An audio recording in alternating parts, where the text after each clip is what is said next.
A decir verdad, donde la realidad suena diferente. Conducen María de los Ángeles Valparda, Emiliano Cardoso y Daniela López. Producción general y controles técnicos, Blanca Rodríguez. Porque en la 36 buscamos la verdad en la gente y sus ideas.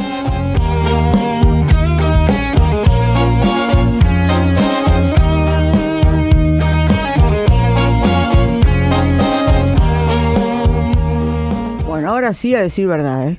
Ahora a decir verdad, ojo con lo que se habla porque es a decir verdad esto.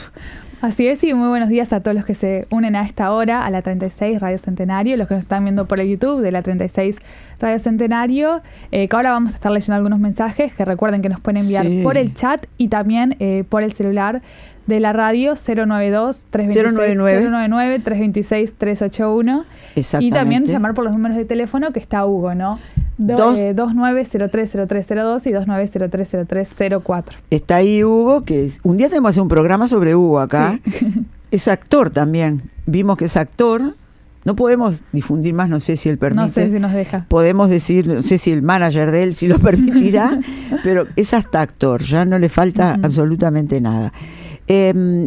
Siempre les decimos, pero ahora hace tiempo que no, que los mensajes son para dar opiniones, también para mandar información, sea de gente que está organizada, puede ser de un barrio, de un sindicato, de un grupo de estudio, no sé, pero también de gente de un barrio que dice, mirá, yo no estoy organizado en nada, pero quiero avisar que acá pasa tal cosa, como hacen algunos oyentes, sobre las Bocas de Tormenta, sobre la fábrica que cerró, sobre la parada del ómnibus, mil cosas.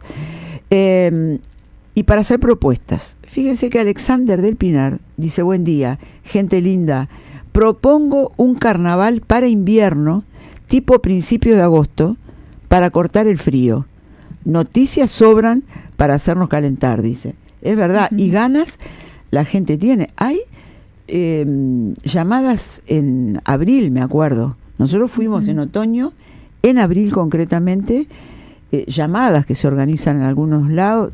Me acuerdo haber ido a la de Malvin, en la calle Amazonas, si no me equivoco. Por ahí andaba una llamada en abril. Carnaval de invierno, hay gente que lo hace y funciona bárbaro. Es muy buena la idea esta. Yo me acuerdo que acá en el Centro Comunal 1, en los 90, se hizo, donde ahora hay semejante institución, pero cuando estaba el mercado allí y había un espacio vacío, abandonado, se armó para hacer carnaval de invierno y la participación fue impresionante. Pensado para niños, los adultos tuvieron un protagonismo bárbaro, la intendencia prestó los cabezudos, la gente se probó el cabezudo y desfiló ahí adentro con cabezudo. Muy buena la idea de Alexander. Y también entre otros mensajes que nos mandaban, Carlos Peralta nos mandaba buenos días, buena jornada. Después Maite, buen día para todos, abrazo grande. Jorge Escoto preguntaba sobre los sectores bajos que se jubilan antes y cobran menos, para Pepe Borges, que estábamos hablando de temas de jubilación. Valerio, saludos a los operadores y a todos los oyentes. Y Maite nos ponía muy ilustrativa la entrevista con el fiscal, gracias a la imprescindible. Muy bien, la verdad que sí, el fiscal es muy claro. Walter, nuestro querido Walter, dice, gracias al entrevistado por Pepe Borges, feliz cumpleaños para él, y dice, la papeleta fue la ganadora en octubre por más del doble de lo que le siguió. Que no se logró el objetivo no significa fracaso. En las condiciones de desigualdad absoluta que tuvo la iniciativa, fue una gran adhesión. Pregunto, ¿se puede volver a plebiscitar? ¿Hay algún plazo constitucional? Gracias, dice Walter. Ya se la reenviamos a Pepe Borges para que él mande también su opinión directamente para el oyente, se la vamos a hacer llegar. Bueno, también en otros temas, para el día de hoy hay varias actividades. Hoy, miércoles 25, a las 20 de la noche va a estar Brief Encounter, una película de 1945 que va a estar pasando el Cineclub Ibero Gutiérrez, Lo que no fue. Es el subtítulo de la película, en Jackson 1409 a partir de las 8 de la noche, con entrada gratuita para estudiantes y también para todos quienes quieran acercarse a ver estas películas, ¿no? Con un montón, digamos, de conciencia detrás de estas películas. Sí, la verdad que hay mucho cine que ha quedado para atrás y sería muy bueno poder facilitarlo para que lo puedan ver la gente joven, las nuevas generaciones. Es una gran iniciativa esta. También para el día de hoy hay una pintada por la paz y contra el bloqueo imperialista en solidaridad con Cuba para la caravana que se va a estar llevando a cabo este sábado, que vamos a después dar más detalles. Va a ser hoy la pintada a las 18 en el local del PIT-CNT Jackson 283, convocado por el Departamento de Jóvenes. Ah, mira, en Las Piedras es que va a haber actividad esta semana, es también el viernes, que me parece que está muy bueno. Está activo Las Piedras, ¿no? Sí. En el interior hay algunos lugares que son más activos, pero es muy necesario, realmente muy necesario. Estaba mirando acá, nosotros tenemos el aviso de esto de Las Piedras que permite que la gente, la que puede venir a Montevideo por una movilización, fenómeno, pero para los que no pueden llegar, y además para que en cada ciudad que se pueda llegue el cartel, la bandera, escuchar el grito directamente, ver la gente junta, todo eso que de otra manera solo podrás enterarte si alguien te lo cuenta. La prensa no va a llegar. Pero bueno. Es una concentración por la paz en el mundo. Esto va a ser este viernes 27 a las 18 en la Plaza de las Piedras, donde van a hablar distintos actores: Pedro Sazón, el cónsul de Venezuela, Malcolm Volpi y brigadistas que llegaron recién de Cuba. Está convocado por la Coordinación Antiimperialista de Las Piedras, recordar en la Plaza Las Piedras a las 18. Bueno, excelente. Si te parece, nos vamos a la pausa y ya recibimos a Jorge López Abe. A decir verdad.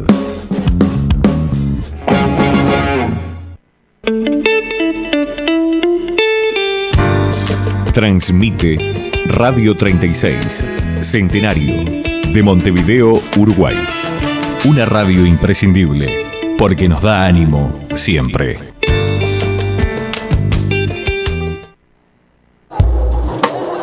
A decir verdad. Donde la realidad suena diferente.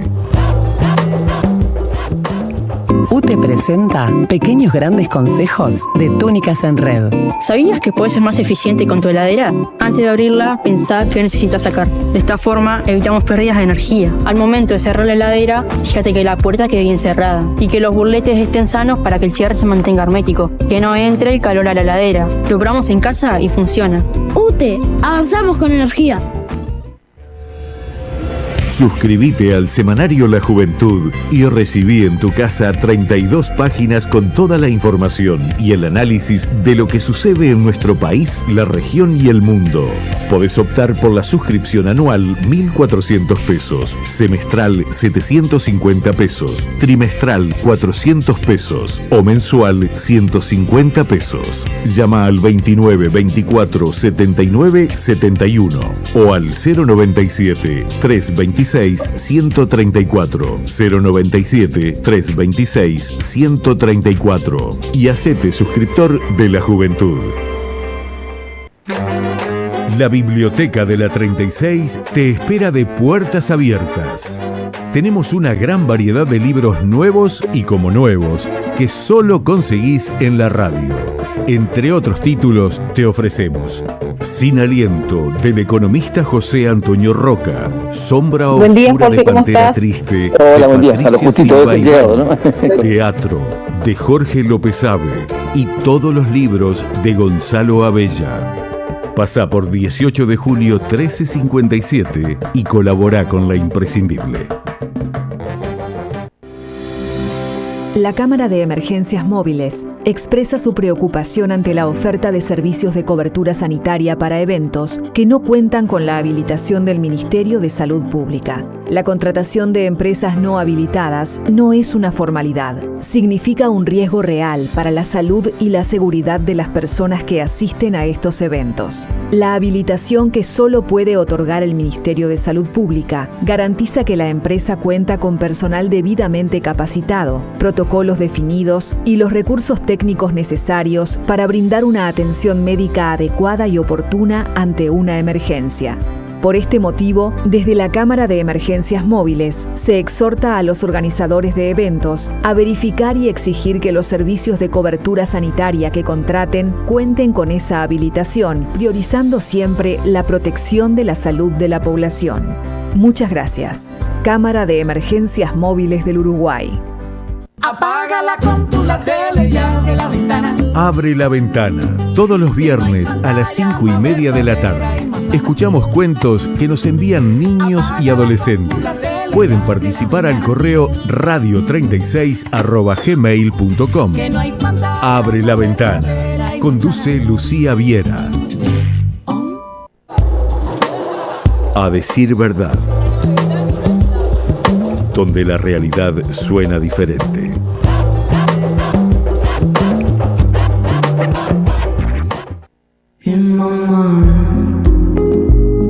La Europa de las potencias, de los viejos imperios y la de sus pueblos, de ricas historias y un presente en crisis. Contacto con nuestro corresponsal en Europa, Jorge López Abe, integrante del periódico digital Insurgente.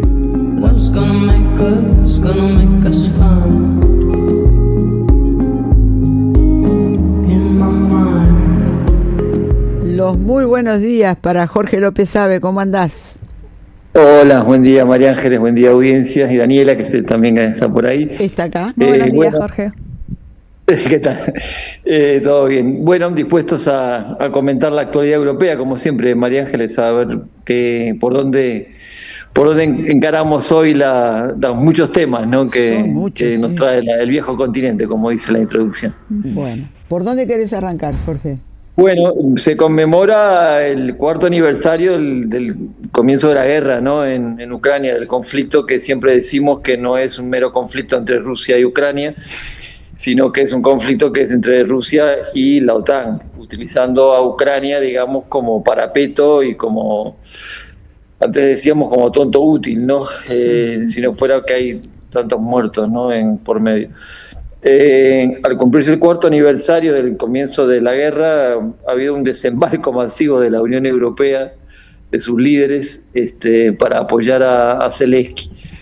Y bueno, habían ido fundamentalmente encabezados por Ursula von der Leyen, que es un poco, como siempre decimos, la presidenta de la Comisión Europea, que es como si fuera presidente de Europa. Y bueno, sobre la mesa hay un tema muy interesante, que es que Estados Unidos ha retirado buena parte del apoyo que se venía dando a Ucrania, y la Unión Europea ha visto como una posibilidad de dinamizar su industria armamentística, siempre muy subordinada, como siempre hemos dicho, a la de Estados Unidos, pero hay voces de hace mucho tiempo y ahora se han agudizado, de que reclaman para la Unión Europea una autonomía en la industria armamentística. Yo creo que se está poniendo a prueba eso. Por eso el conflicto de la Unión Europea, por eso el conflicto de la OTAN y Ucrania contra Rusia y Rusia contra ellos, la Unión Europea intenta mantenerlo en el tiempo, pese a que Estados Unidos ya ha desconectado y que se están produciendo en distintos lugares conversaciones por la paz. Pero la Unión Europea es el menos interesado en que se llegue a acuerdos, porque está, y alguna vez lo hemos comentado, Daniela, María Ángeles, que la industria armamentística está presionando, sabedora de que es una industria poderosa y sobre todo que es un poco la vanguardia de la recuperación económica, así lo dicen, porque históricamente, lamentablemente ha sido así, que tras la Segunda Guerra Mundial y tras la Primera Guerra Mundial, el desarrollo armamentístico que provocó, digamos, la llegada de una economía más pujante, ¿no? Es decir, esa es la realidad. Es tan triste como eso, porque por medio, como siempre decimos, hay vidas humanas. Ucrania en este momento, bueno, es decir, tiene necesidades urgentes para que el país no termine de desaparecer, digo financieramente, ¿no? Se han invertido ya, no han dado. Una inversión se ha hecho de 190.000 millones de euros, o sea, 220.000 millones de dólares. Es lo que se ha invertido en Ucrania. Y digo la palabra invertido con todas las consecuencias, porque eso tiene devolución, como siempre hemos dicho, vía materias primas, vía uso de puertos, etcétera, etcétera. El problema es que pese a ello, Ucrania ya almacena unos 38.000 millones, lo he apuntado porque es una cifra escandalosa, de déficit, y haría falta para reconstruir, para volver a tener un país, digamos, otros 500.000 millones de euros. Es decir, una cifra absolutamente enloquecida que no van a conseguir nunca. De momento están allí, como digo, lo han estado hasta hace unas horas los jerarcas de la Unión Europea para darle apoyo a Zelensky, no a Estados Unidos, que como digo ha hecho una desconexión del problema. Y la Unión Europea está alentando a Zelensky como último aviso para que continúe la guerra. Ucrania, vía Zelensky, ha intentado entrar físicamente en la OTAN, no puede ser, y ahora está desesperadamente intentando entrar en la Unión Europea, pero hay unos márgenes, unos parámetros macroeconómicos que ni por casualidad Ucrania cumple para entrar en la Unión Europea. No la cumplía Bulgaria ni países del este de Europa. Imaginemos un país destruido como es Ucrania, ¿no? Sí. Esa es la realidad en el 4º aniversario del comienzo del conflicto entre la OTAN y Rusia, utilizando digamos a Ucrania como títere sobre lo que está ocurriendo. Y aparece Hungría vinculado a esto también, ¿no? Por el tema del oleoducto, consecuencias. Claro, Hungría bloquea porque tiene una relación de dependencia, digamos, de materias primas con Rusia. Aquí hay un conflicto muy importante que incluso la Ursula von der Leyen le ha advertido a Ucrania anteayer en la propia Kiev, en la capital, diciendo que tenía que liberar el paso del gas y el petróleo por el oleoducto Druzhba. Eso es un oleoducto que sale de Rusia y que recorre algunos países europeos, entre ellos Hungría. Hungría no tiene salida al mar, no puede captar o comprar el gas que Estados Unidos está vendiendo a un precio carísimo a otros países europeos, y depende de la Unión Europea, de Rusia para ese gas, ¿no? Como la situación está como está, y en los bloqueos de la Unión Europea, creo que van como 20 paquetes de bloqueos distintos hacia Rusia. Sin embargo, salen datos en la prensa financiera, María Ángeles, muy interesante, como que Rusia ha aumentado la venta de petróleo a la Unión Europea un 6%, porque ahí se cuentan, como digo siempre, los estados, pero también las empresas. Todos los estados europeos dicen, no, yo no tengo bloqueado a Rusia, pero mis empresas no.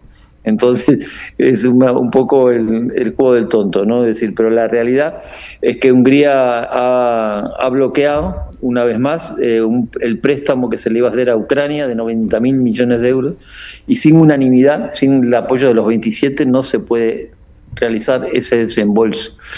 Es un desembolso, y repito, que es una inversión, pero al oponerse Hungría, porque dice que cómo va a apoyar algo a un país que no le deja pasar el gas por su territorio, y bueno, eso ha significado que tanto Eslovaquia como Hungría, que son países afectados, como digo, por la no llegada de gas y petróleo desde Rusia, han decidido bloquear y han decidido suspender el suministro eléctrico a Ucrania, que a su vez derivaba, ¿no? Es otro problema más para Ucrania, y que es uno de los problemas que ha intentado ir la cúpula de la Unión Europea estos días en Kiev, ¿no? Con la excusa del 4º aniversario han ido a ver cómo solucionar el hecho de que Hungría y Eslovaquia le hayan declarado una guerra comercial a Ucrania porque no deja pasar el petróleo y el gas que viene de Rusia. Jorge, otros temas también que nos enviabas es, bueno, sobre el Reino Unido, que el ex embajador británico y ex comisario europeo Peter Mandelson fue arrestado por el caso de Epstein por, bueno, posible mala conducta en cargo público.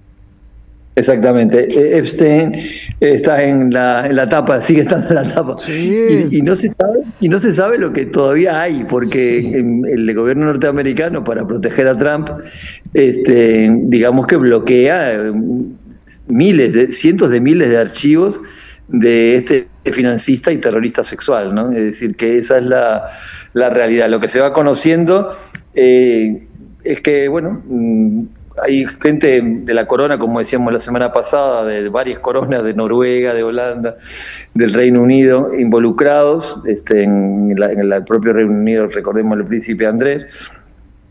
Pero ha ocurrido algo que digamos que en el Reino Unido ha sido, se lo comentaba con un compañero el otro día, muy, muy, muy importante por la repercusión que tiene. La detención de Mandelson, que era algo más que un mero embajador del Reino Unido en Estados Unidos. Era una de las cabezas importantes ideológicas del Partido Laborista, del Partido Socialdemócrata, del partido que ha gobernado también muchos años con Tony Blair, el Reino Unido, ¿no? Era una de las manos derechas de Tony Blair, teórico de lo que en algún momento, alguna oyente me lo va a recordar, se llamó como la tercera vía, es decir, digamos que la socialdemocracia convertida en derecha, con todas las de la ley. Bueno, una de esas cabezas pensantes era Mandelson, y era por tanto un hombre muy, muy importante en el organigrama, en la logística del Partido Laborista, que por tanto tiene muchos millones de votos detrás todavía, ¿no? Que haya sido detenido, está por ver si es por una cuestión también de terrorismo sexual y de utilización de menores y de prostitución, tanto como en el aspecto financiero. Es decir, como bien decía en la introducción Daniela, él fue ministro, por decirlo en terminología nuestra, ministro en la Unión Europea, cuando obviamente el Reino Unido aún pertenecía, y accedía a mucha información adelantada sobre divisas, sobre mercado de valores, sobre el mundo de las sopas financieras, que aparentemente, y la detención así lo prueba de alguna manera, transmitía a Epstein, a su amigo Epstein, ¿no? Por eso ha sido detenido, para investigar. Ha sido una conmoción importante en el Reino Unido y a su vez en el propio gobierno, claro, porque Starmer, el primer ministro, lo protegió hasta el final, hasta que ya no podían protegerlo más y lo dejó caer. Pero la verdad es que, bueno, si me preguntan dónde anda Starmer, la prensa británica lo ha localizado en Polonia con su mujer y sus hijos, porque tiene antecedentes judíos y ha ido a enseñarle a sus hijas el pasado de su familia y de su pueblo, ¿no? Es el primer ministro británico. Es decir, la prensa británica habla de que ha huido a Polonia para ver, por una cuestión familiar, pero la verdad, es que el organigrama del propio partido se está cayendo. Lo dijimos otra vez, las encuestas de los laboristas indican un resultado pésimo, históricamente pésimo, y bueno, en vista de los acontecimientos de los últimos 2 días, no tampoco extraña mucho. Por tanto, atentos a lo que la detención de Mandelson. Fue liberado a las 8 o 10 horas, pero ha quedado en sumario secreto todo lo dicho y todo lo que ha podido conseguir el Foreign Office, ¿no? Bien. El otro, Groenlandia, que nuevamente tiene que estar en esta grilla. Increíble esto, ¿no?, de Donald Trump, que no es que le ofrece un barco hospital, sino que le dice, miren que va en camino, como para solucionar problemas de la atención de la salud. Mirá quién, para ofrecer soluciones para la atención de la salud. Parece un cuento, ¿no? Un chiste, porque es decir, Dinamarca, que tiene un sistema de salud bastante más avanzado que el de Estados Unidos, lo ha mirado con una sonrisa, diciendo, me manda un barco hospital para intentar camelarme, conquistarme, cuando los problemas de la salud en Estados Unidos son espectaculares. Es decir, es uno de los ejemplos más claros en el mundo, diría, de lo que ha significado y significa la privatización absoluta de la salud pública, en un país, ¿no? Es como digo, como un chiste es decir, aparte muy desubicado el gobierno, es decir, de mandar un barco hospital sin necesidad, es decir, existen hospitales en Groenlandia, como digo, más avanzados, para la gente normal. No digo que en Estados Unidos no haya hospitales muy avanzados, pero es para la gente. Claro, no lo pueden pagar. Plata. Claro, obvio. Entonces, realmente la respuesta del gobernador de Groenlandia ha sido muy audaz. Dice, no, gracias, preocúpese por la salud pública de su país, que bastante tiene, ¿no? Es realmente eso unido, y si me permite, aunque se aleja de un poco de la grilla de hoy, un video que publicó ayer Donald Trump después de un partido de hockey sobre hielo de los Juegos Olímpicos de Milán, donde Estados Unidos le ganó a Canadá. Y bueno, a los pocos minutos Trump publicó un video hecho con inteligencia artificial, donde aparece él burlándose del equipo de Canadá, como si él fuera un jugador más, digamos, haciendo goles y pegándole a los... Es decir, ese es el nivel del presidente de Estados Unidos, ¿no? Es decir, de alguien que tiene, perdón, como digo, la posibilidad de apretar el botón nuclear y de bombardear y secuestrar al presidente, ¿no? Es parece como si fuera un cómic, un chiste. Queda todo el mundo temblando con eso, sí, claro. La verdad que sí. Jorge, también otro tema que nos mandabas es Francia. ¿Qué podemos comentar? Bueno, comentamos el otro día la muerte de un militante de la extrema derecha, perteneciente a un grupo que fue a impedir una conferencia de una diputada palestino-francesa de Francia Insumisa, que es una organización de izquierdas en la Cámara de Representantes francés. Se armó una pelea y bueno, al parecer, digamos, en ese enfrentamiento, digo al parecer porque hay videos cruzados, hay informaciones dispares y contradictorias. Lo que sí es cierto es que murió un militante fascista, y desde entonces se ha desatado, Daniela, una auténtica cacería, es decir, contra el grupo de Francia Insumisa, que tiene muchos diputados en la Cámara, pero también en la cotidianidad, es decir, la sede de los sindicatos han sido vandalizados. Hay persecución a las organizaciones antifascistas y hay enfrentamientos en los barrios, ¿no? Hay un clima bastante complicado. Es decir, el gobierno no se le ocurre otra cosa de Macron de anunciar la ilegalización de 5 grupos antifascistas. Es decir, que hay una ofensiva real contra todo lo que es izquierda, y han usado la muerte de este militante fascista como una excusa para atacar a todo el avance social y las organizaciones que están, digamos, nucleándose en el antifascismo. La verdad es que las imágenes de lo que está ocurriendo no pueden dejarnos indiferentes, ¿no? Es decir, hay una verdadera campaña, como digo, de criminalización en un país como Francia, que a la vez que el Reino Unido, es decir, se han juntado los dos, están a punto de ofrecerle bombas nucleares a Ucrania, ¿no? Es decir, a la OTAN y por tanto a Ucrania. ¿Por qué enlazo esto?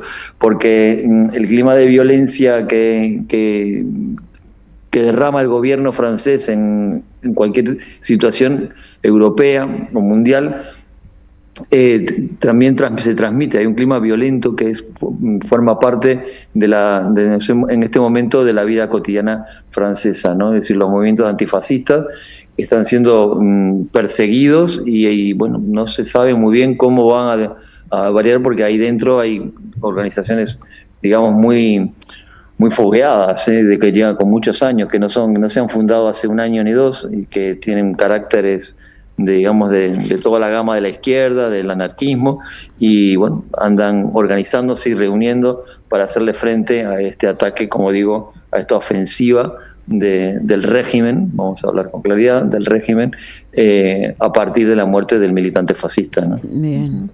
Hay otro tema que nos lleva a Austria y a la casa donde nació Hitler, que está en debate en este momento, aunque hay planes que ya el gobierno viene llevando adelante.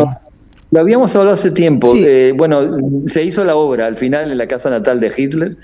Digamos que estaban dilucidando si utilizarla como una especie de memorial, ¿no?, de contenido antifascista para que fueran los escolares, los liceales, a ver dónde nació el tirano, digamos el líder del nazismo europeo, Adolf Hitler. También se habló de demolerla y de hacer una demolición y hacer un parque. Al final se decidió, y por eso traemos a colación la noticia hoy, porque está a punto de terminar la obra, se decidió remodelarla y van a hacer una comisaría. Es decir, que me parece que dadas las características del personaje, como que es más afín, ¿no? Es una comisaría de policía en la casa de Adolf Hitler. El gobierno austriaco teme mucho que se convierta en un sitio de peregrinación fascista europeo. Ahora que ellos están en su máximo esplendor, que consideren el lugar como un espacio como el que es religioso y va a un centro, a la Virgen de Lourdes, ¿no? Es decir, un sitio de peregrinación para el fascismo. Y entonces están dándole vueltas, por eso lo de la comisaría, pero van a utilizar todos sus mecanismos para que no ocurra que sea un lugar de visita, ¿no?, de la gente. De todas maneras, no sé si han podido ver ahí en las imágenes cómo va a quedar la nueva casa del que fue líder de los nazis. Tremenda casa, ¿no? Sí, tremenda casa. Y bueno, la realidad es que, como digo, va a ser una comisaría, cosa que a Hitler me da la sensación de que no le hubiera importado mucho, dadas sus características, ¿no? Jorge, otro tema que nos enviabas era, bueno, de República Checa, de los comunistas, que también recordábamos que se prohibió hace un par de meses la propaganda comunista en el país, ¿no? Exactamente. Hace 2 días se ha, digamos, entrado en vigor la ley que prohíbe no solo la presencia del Partido Comunista, sino el apoyo, la propaganda locales, la militancia, los medios de comunicación. Y en una historia que nos da para abrir una reflexión, es decir, lo enmarcan en una ley de prohibición de las estructuras fascistas y de los comunistas. Y como bien dicen en algunos comentaristas en la República Checa, dicen, pero es un poco insólito comparar las dos cosas. Digo, para el común de las personas puede decir, bueno, los dos extremos, etcétera. Sin embargo, desde la República Checa propia dicen algo interesante. Dice, bueno, pero si son iguales, es decir, ¿qué ocurrió en la Segunda Guerra Mundial? Cuando los nazis y los fascistas invadieron Europa y tuvieron que salir el Ejército Rojo, dirigido en esa época por Stalin, a enfrentar al fascismo. Si eran iguales, porque se enfrentaron. Es decir, que la historia demuestra de que estamos ante una situación más compleja de lo que intenta hacer el gobierno checo. Un gobierno checo que, por cierto, necesita diputados de extrema derecha para poder gobernar. Y abre una puerta porque la República Checa no está aislada en el mundo, no es una isla que esté en el Pacífico, ¿viste? Forma parte de la Unión Europea. Claro. Y cuando un país toma medidas de este tipo, el resto de los países de la Unión Europea o condenan, o asumen. Y me da la impresión de que se ha abierto, como se suele decir, una ventana en esta casa de las ilegalizaciones de los comunistas, que va en contra digamos, de toda la historia del siglo XX y de lo que llevamos del siglo XXI, ¿verdad? Uh-huh. Claro. Nos queda un último tema que no sé por qué decís vos que aumenta la campaña del miedo, ¿no? En los países nórdicos. En los países nórdicos. Bueno, estamos ante esto. Tengo que hacer un esfuerzo para no sonreír, porque que es una campaña que tiene que querer llegar y va a llegar a 90 millones de personas, que no es poco, para, digamos, por eso decimos lo del miedo, para prepararlas para la guerra. En principio se han apuntado corriendo Finlandia, Suecia y Polonia, ¿verdad? Y bueno, aparte de pedirle plata a la gente para rehabilitar refugios, sótanos, almacenes, se están distribuyendo kits de productos. Alguna vez hemos hablado de eso, pero ya de un modo masivo, de los 8 productos básicos para poder sobrevivir ante una invasión que se supone que va a ser de Rusia, ¿no? Se han habilitado clubes militares para que la gente vaya a recibir instrucción. Esto parece como ciencia ficción, ¿verdad? Sí, sí. Los fines de semana, digamos que la gente tiene que, es decir, el porcentaje de población que hemos hablado, tiene que hacer entrenamientos militares. Va a haber un sistema de alarma en los celulares que va a empezar a probarse dentro de una semana para en el caso de invasión. Es decir, un sistema de miedo para, entre otras cosas, pero fundamentalmente para justificar el gasto armamentístico extraordinario que está teniendo la Unión Europea. Es decir, el miedo a que los rusos invadan ha generado, como digo, kit de supervivencia, como habrán visto a lo mejor en la imagen, y en la idea de que haya 90 millones de personas haciendo ejercicios militares, tirándose al suelo ante alarmas en cualquier momento. Es decir, es un clima prebélico, ¿verdad? Es decir, que no solo se gastan en armas, sino que preparan a la población para. Y eso da un poco de... Eso sí que da realmente miedo. ¿Cómo afectará eso a los más jóvenes, Evidentemente, aparte generando odio, en este caso hacia Rusia, es decir, es toda una campaña preparada y en el fondo y en la superficie destinada a justificar el enorme gasto armamentístico. No me voy a cansar de decirlo porque se ha apostado por una Europa de armas, sino por una Europa social. Es decir, la Europa social de derechos, de cosas públicas, como la educación, como la salud, etcétera, etcétera, va a ir rápidamente reduciéndose en pos para poder gastar en misiles y munición, ¿no? Clarísimo. Bueno, tenemos que terminar por acá, pero hay un oyente, Ernesto, que dice que ayer volaron la refinería que abastece a Druzhba en Rusia, esto luego de la advertencia de Hungría y Eslovaquia. Lo dice cuando te escuchaba hablar del tema Ucrania, Hungría. Claro, exacto. Es decir, para Hungría y Eslovaquia, como digo, países que si miramos en el mapa evidentemente no tienen salida al mar, Rusia es su salvación, es decir, porque aparte el precio del gas y el petróleo es de calidad y es muchísimo más económico que el que está enviando en gaseros Estados Unidos. Es decir, ese oleoducto, o sea, gasoducto que viene de Rusia, que no es el único, pero es el que pasa por Ucrania, para ellos es básico, es fundamental. Y termino, María Ángeles, con algo que está ocurriendo en Italia. Esta mañana, por suerte, ha habido una intervención de la Intendencia de Florencia, porque el partido de los hermanos italianos, Fratelli, que es el de Meloni, de la presidenta, de la primer ministro, el partido había estado poniendo unos pegotines en los liceos, anunciando cosas como que imagínense, ¿no? En el liceo, pegotines en la puerta, diciendo, en este liceo hay 4 profesores comunistas, en otro hay 2, y así rodeando la ciudad.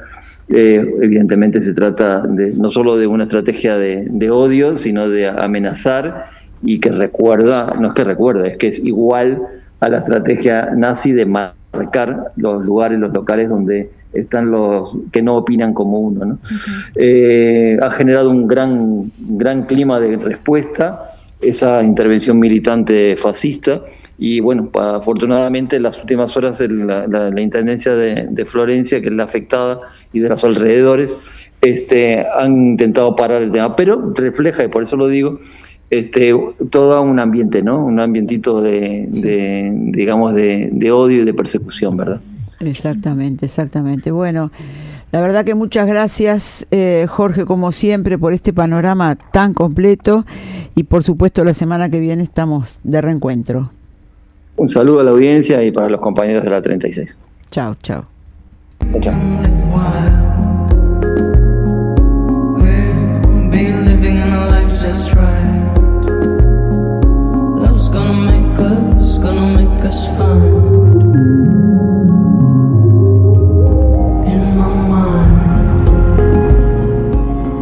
A decir verdad.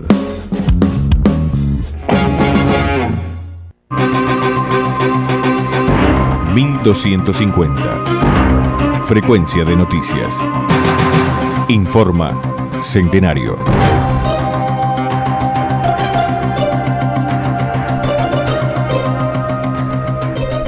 11 de la mañana, 1 minuto, 21 grados la temperatura actual, 60% la humedad, el cielo está algo nuboso. Se espera para hoy miércoles una máxima de 22 grados. En la mañana nuboso, periodos de algo nuboso, probable precipitaciones escasas. En la tarde-noche, nuboso a algo nuboso, probables precipitaciones escasas también. Mañana jueves, 14 la mínima, 24 grados la máxima. En la mañana estará algo nuboso y nuboso, baja probabilidad de precipitaciones, neblinas. En la tarde-noche, algo nuboso y nuboso. El próximo lunes comienzan las clases. El Ministerio de Economía y Finanzas publicó un informe de precios de 55 artículos que las familias suelen comprar en la vuelta a clases. En este informe, que se comparan precios de 2026 con 2025, se concluye que 35 subieron de precio. Se está votando en el Senado el proyecto de ley que ratifica el acuerdo del Mercosur con la Unión Europea. Se está transmitiendo en vivo por el canal de YouTube del Senado. En este momento está hablando el senador Pedro Bordaberry del Partido Colorado. Nos vamos al ámbito internacional. Aumento de víctimas por inundaciones y desplazamientos de tierra en Brasil. Decenas están desaparecidos. El ministro de Gobierno de Bolivia, Marco Antonio Oviedo, confirmó, sin dar más detalles, que su cartera analiza hoy cómo capturar al primer expresidente indígena, Evo Morales.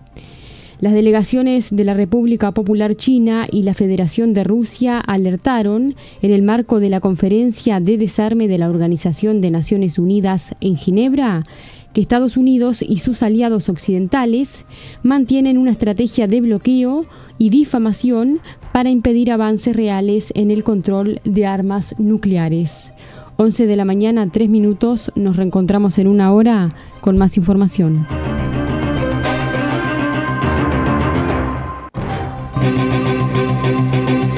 Estas y otras noticias en radio36.com.uy.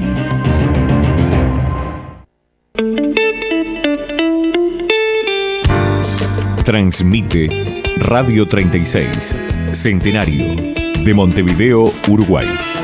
Una radio imprescindible, porque nos da ánimo siempre.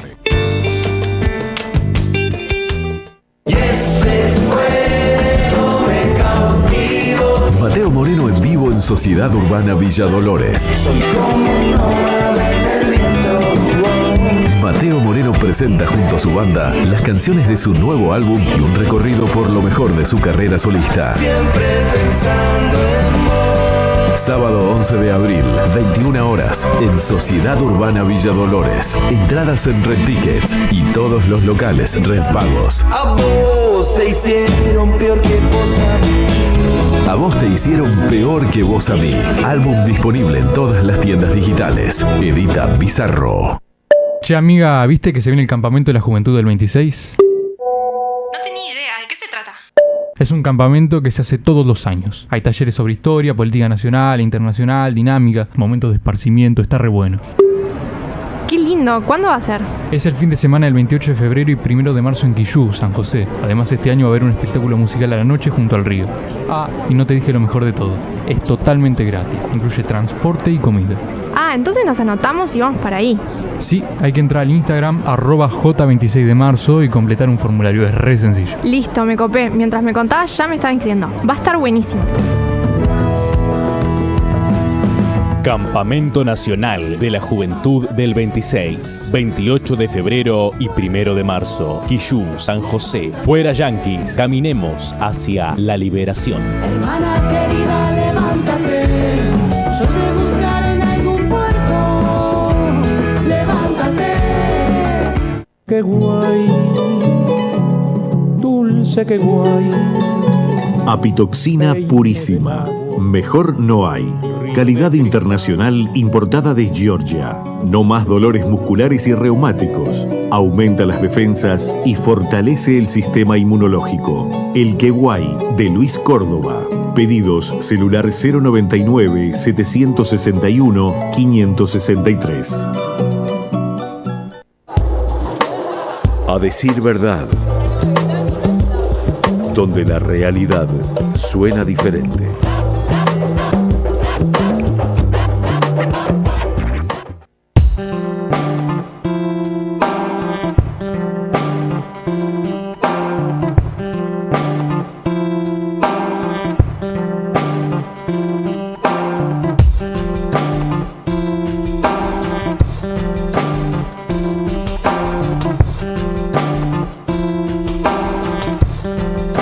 Bueno, y ahora sí estamos en contacto con Julio Pereira López, autor del libro Un tesoro silencioso, Geekong para la infancia. Julio, buenos días, ¿cómo estás? Buenos días, ¿qué tal? Muchas gracias por la invitación. No, un placer para nosotros como siempre. Y bueno, para arrancar un poco, ¿de qué se trata el libro Un tesoro silencioso? Y también eso que mezcla de, bueno, un libro que narra la búsqueda de la paz interior, pero a la vez desafía a las infancias, digamos, a la vida más cotidiana, a hacer movimientos de Geekong sencillos, ¿no? Exacto. Bueno, este libro nació un poco de una necesidad concreta de acercar herramientas de gestión emocional para la infancia. Uh-huh. Voy a contar un poquito brevemente la anécdota porque sí, es muy interesante cómo sucedió, porque también está el factor sincronicidad, ¿no? Y otros factores que, como en todo nacimiento. Nosotros estábamos hace unos años colaboramos con mi esposa en una asociación que hay en Brasil, que se llama Ruedas de Libertad. Esa asociación trabaja con gente con silla de ruedas, con niños con parálisis cerebral y demás. Y dentro de las actividades que se hace regularmente, se hace una meditación. También se hace reiki, se hacen terapias, masajes, acupuntura y demás. Y los miércoles se hace una rueda de meditación. Nosotros vamos regularmente desde hace 2 años. Y bueno, en una de esas ruedas de meditación, la persona que estaba dirigiendo, el presidente, me pide que yo muestre algo de Qigong. Yo estaba sentado en la rueda y mostré unos ejercicios muy sencillos de Qigong. Y al finalizar esa rueda de meditación se acerca una muchacha y me pregunta si eso se puede hacer con niños. Uh-huh. Digo, ¿por qué con niños? Digo, sí, se puede. Dice, no, porque yo tenemos una asociación en un pueblito muy chiquito, un pueblito que se llama Nuestra Señora de O, que está ahí en Pernambuco, y se trabaja en una asociación con niños en situación de vulnerabilidad social y bueno, con un contexto bastante crítico. Y me contaba que los niños llegan con mucha ansiedad, además de, por supuesto, de llegar con hambre y víctimas de violencia, de abusos varios. Llegaban con mucha ansiedad y ellos les daban una merienda, tenían actividades, dibujaban, pintaban, tenían un profesor de percusión y demás. Y me preguntó si eso se podía hacer con niños. Y yo, inconscientemente, la verdad, le dije que sí. ¿Por qué le dije que sí? Bueno, no lo sé, porque un prejuicio que a mí también me alcanza es de que Qigong y este tipo de actividades es para adultos. Y es un prejuicio que yo mismo tengo, ¿no? Pero en realidad no es así, Me di cuenta en el momento que no era así. Y el otro factor que influyó en el nacimiento de este libro fue lo que yo llamo que la semilla ya cayó en un suelo fértil. Ese suelo fértil estaría formado por los sedimentos de todo lo que yo fui acumulando como estudio, como experiencia de vida. Yo soy terapeuta de medicina tradicional china, soy instructor de Qigong terapéutico, soy instructor de Tai Chi Chuan, pero además estudié magisterio, me recibí de los institutos normales.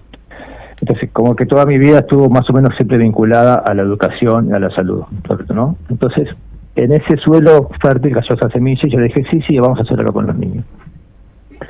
Y bueno, y así fue que surgió, ¿cómo le enseño Qigong a los niños? Evidentemente a través de algo lúdico, entonces vamos a escribir un cuento. Escribí un cuento, o también vale decir que el cuento se escribió solo, porque fluyó muy naturalmente. Es esto de que el escritor tiene que crear cosas que quieren ser creadas, necesitan ser creadas, y el escritor sería como un medio, como un canal para que eso suceda. Escribí el cuento, lo llevamos a esa asociación, se lo leímos a los niños, les enseñamos los movimientos de Qigong, y la verdad que fue muy emocionante, fue muy intenso. Estaba el presidente de esta otra asociación, Ruedas de Libertad, que está en silla de ruedas hace muchos años, también haciendo Qigong con nosotros. Y bueno, y a raíz de esa instancia, ellos después dibujaron el mono, hicieron, creo, hasta una obra de teatro, dio para mucho, ¿no? Como un eje transversal, para todo el resto del año que ellos trabajaran con estos temas, ¿no? Con el silencio, con el movimiento consciente y demás. Ese fue un poco el surgimiento. Y el por qué. El por qué es porque desde la medicina tradicional china nosotros sostenemos que todo desequilibrio proviene o de un exceso o de una deficiencia. Y creemos que las infancias en este momento estamos sufriendo, no solo las infancias, ¿no? Los adultos también, pero en particular la infancia, de mucho exceso, ¿no? Exceso de información, exceso de estímulos, exceso de pantallas, exceso de exigencia. Todo se mide en términos de productividad y de perfección. Y bueno, ¿cómo combatiríamos ese exceso? A mí se me ocurrió que una forma de combatirlo era estimular la lectura, estimular el ejercicio físico, estimular la meditación, el silencio. Y bueno, un poco con ese eje temático, con esa idea subyacente fue que surgió este cuento, este libro. Está muy bien. Julio, buen día. Capaz que sería bueno decirle a la audiencia qué es el Qigong, porque de repente ha escuchado hablar, alguno puede estar escuchando que lo practica, otro no sabe de qué estamos hablando, así que creo que sos el indicado para explicar qué es el Qigong. Bien, intentaremos. El Qigong es una disciplina china que tiene varios miles de años, se calcula que 3.000 años, y cuyo antecedente es un arte que se llamaba Daoyin. Y el Qigong lo que plantea, si vamos a la etimología, Qigong significa trabajo con energía o cultivo de la energía. Qi es energía vital. Sí. Se puede traducir de muchas maneras, pero la manera más fácil de entender es traducirlo como energía vital, ¿no? Es eso que nos hace movernos, es nuestro metabolismo, eso que nos hace generar ATP a través de la oxidación de la glucosa, como quieran explicarlo, ¿no? Pero es esa energía. Y la palabra Kung se refiere a cultivo, no un trabajo puntual e intenso de un día, sino aquello de cultivar, ¿no? De plantar, de regar, de sacar las malas hierbas, ¿no? Ese tipo de trabajo. Entonces, ¿cómo se hace? Y bueno, es una serie de movimientos muy lentos, movimientos conscientes, coordinados con la respiración, que también es una respiración que se hace muy lenta, una respiración abdominal. ¿Y qué se busca con la práctica del Qigong? Se busca la calma mental, se busca armonía, se busca paz, porque se hace en un estado de introspección, en silencio, ¿sí? Desde el punto de vista biológico podríamos decir que lo que se busca es que la energía circule por los meridianos, nosotros llamamos meridianos de medicina china. Y desde el otro punto de vista, el punto de vista más del alma o del espíritu, se busca esa paz mental, ese silencio que tanto está haciendo falta en estos momentos. El Qigong se practica en China hace muchísimos años, en Occidente también, y bueno, no tiene contraindicaciones porque se hace muy lento. Yo tengo en este momento alumnos con prótesis de cadera, personas muy mayores, niños, adolescentes, cualquiera puede practicar Qigong. Es un poco el antecesor o el hermano mayor del Tai Chi Chuan, que capaz que es un poco más conocido en Occidente. El Tai Chi, seguro, que todo el mundo conoce como Tai Chi. Exacto. Todo el mundo conoce como Tai Chi, exacto. Tai Chi en realidad es ese simbolito de Yin y Yang. Ajá. Esas dos mitades que forman el todo, el Tao, ese es el Tai Chi. El Tai Chi Chuan es el boxeo basado en esa filosofía. Y esa filosofía es la que sustenta la práctica de Qigong. De movimientos circulares, donde cada uno complementa y se transforma en el otro. Esa teoría de Yin y Yang también subyace un poco el cuento, porque es eso que hablamos hace un ratito, ¿no? Que cuando una cosa está deficiente, la otra crece. Ahí está. Entonces, cuando nosotros tenemos poco silencio en nuestra vida cotidiana, poca introspección, poco ejercicio físico, crece el otro. Se nos llena de bochinche. Claro, se nos llena de bochinche, de pantallas, de estímulos, de videos de 15 segundos, entonces hay que hacer crecer lo otro para que eso decrezca. Está bien, está muy bien, es una gran herramienta. En esta época en que no solo con el Qigong, sino que con 1000 cosas que se puede llamar alternativas, ¿cómo haces para elegir dónde es seria la cosa y dónde puede ser aprovechar la volada, diríamos, ¿no? ¿Cómo hacer para elegir y decir, bueno, acá sí puedo confiar? Claro. ¿Qué tener en cuenta? Bueno, sí, hay que tenerlo en cuenta. Hace unos años yo escuché un término que me gustó mucho y lo uso, que es el de supermercado espiritual. Hay mucha oferta Yo en particular me gustan más las cuestiones clásicas, ¿no? Hasta el concepto de lo que es alternativo podría estar en discusión. Por ejemplo, la medicina tradicional china y la medicina hipocrática tienen la misma antigüedad. ¿Tienen qué dijiste? Entonces, tienen la misma antigüedad, fueron creadas más o menos al mismo tiempo. Hipócrates, que es el padre, uno de los padres de la medicina occidental junto con Galeno, decía: tu alimento es tu medicamento, ¿no? Claro, o sea, ya lo decía. Entonces, tiene la misma antigüedad, entonces el concepto de alternativo puede ser muy discutible. Y en cuanto a cómo elegir, bueno, primero ver quién es la persona que está ofreciendo, ¿no? Hay mucha oferta también de educación rápida, con poco contenido. Hágase instructor o hágase terapeuta en 3 meses o hágase, ¿no?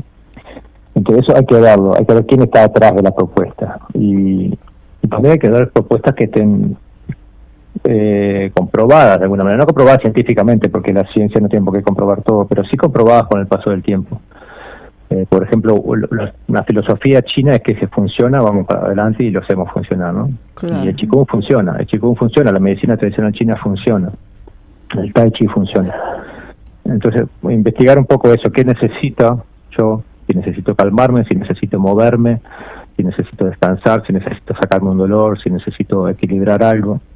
Y no todas las herramientas son para todos. Entonces, hay que conocerse para eso, ¿no? Uno tiene que saber. Claro. Exacto, eso también es un poco la invitación, sí, a conocerse, a mirar para adentro, a hacer silencio y a ver qué es lo que uno necesita. No dejarse arrastrar por la ola de modas o de cuestiones de que tienen muy buen marketing pero no tiene sustento, ¿no? Sí. Y además me parece que durante muchos años te convencieron de que tiene que ser alguien muy especialista el que te diga si te duele o no te duele, si es mucho, si es poco, pero en esto como que se apuesta más a lo que cada persona sepa de sí misma. Claro, sí, una de las aristas de estas artes es eso, es que cada uno se mueve, cada uno respira como necesita, cada uno se mueve como necesita, cada uno busca lo que necesita. Ahí va.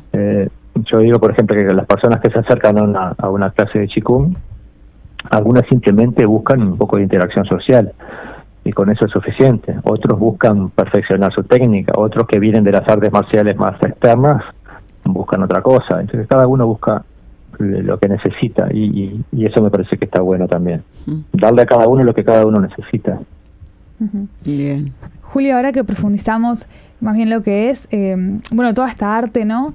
¿Cómo también, por qué la importancia de que los niños la practiquen y también un poco yendo al libro, ¿no? Que muestra esa importancia también.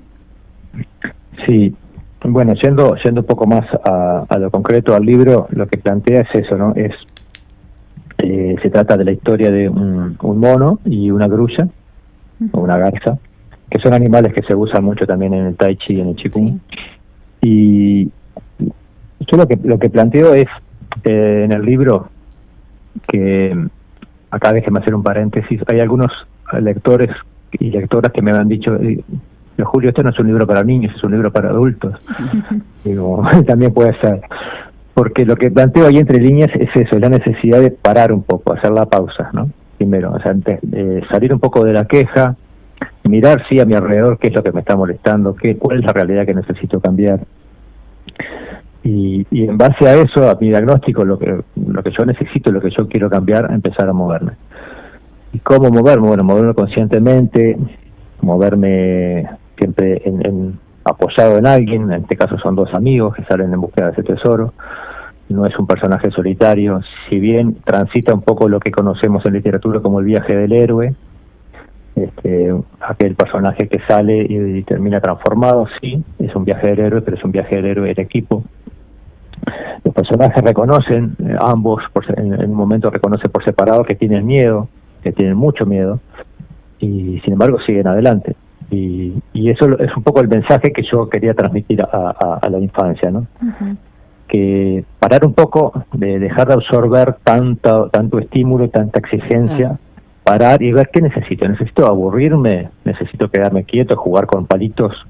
¿Necesito inventar la historia? ¿Necesito fomentar mi creatividad? ¿Necesito dibujar?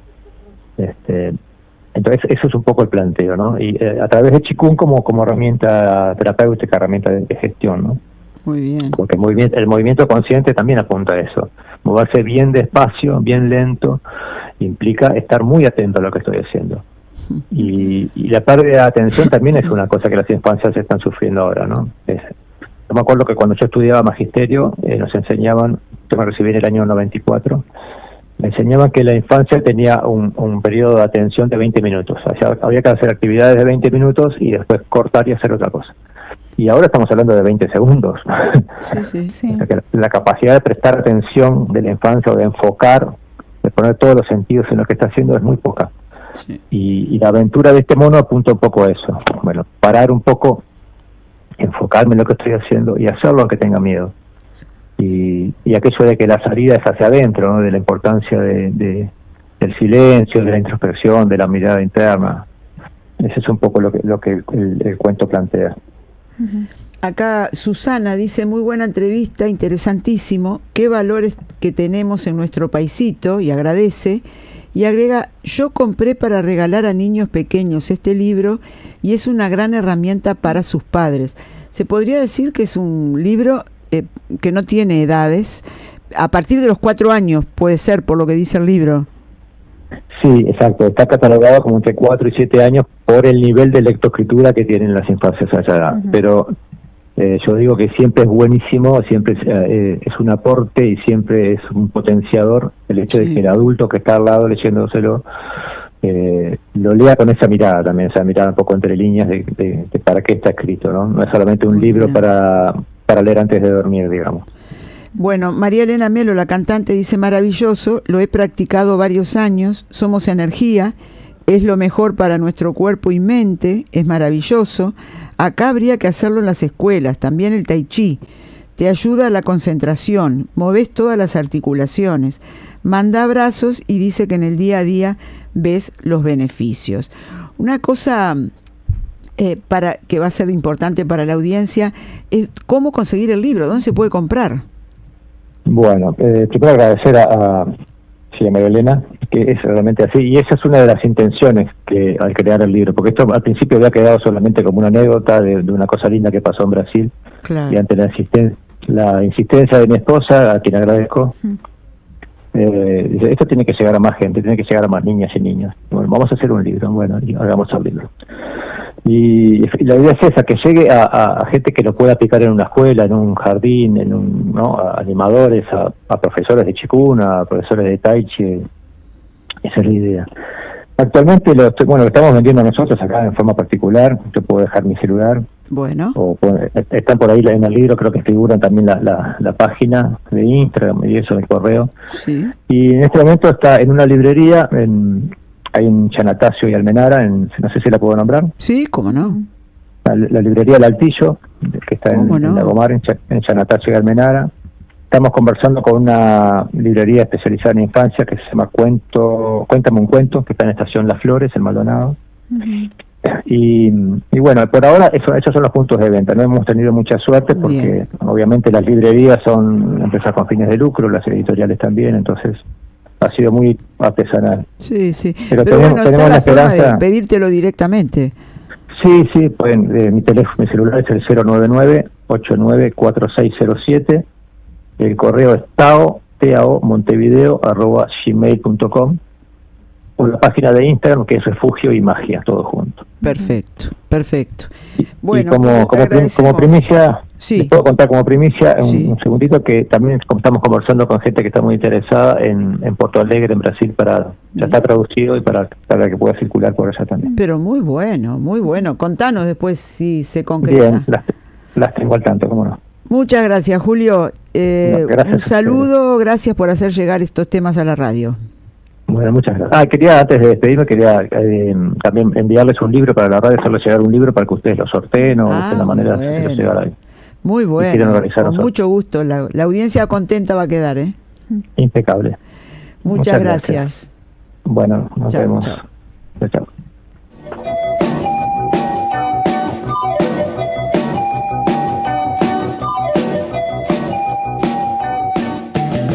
A decir verdad.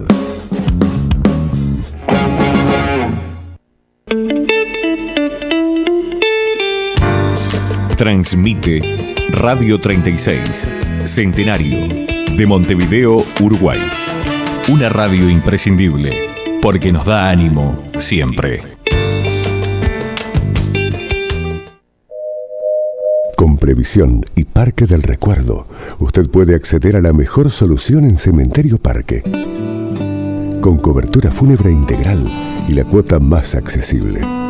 La mejor opción para armonizar naturaleza, memoria y el homenaje por siempre para los seres queridos. Consúltenos por el 0800 81 60 y súmese a la mayoría. Pensando en el futuro, Previsión y Parque del Recuerdo. 0800 81 60. Endulce su vida con miel natural pura de la nueva Reserva Ecológica de los Montes del Queguay de Paysandú. Adquiérala en la radio en envases de 1 kilo.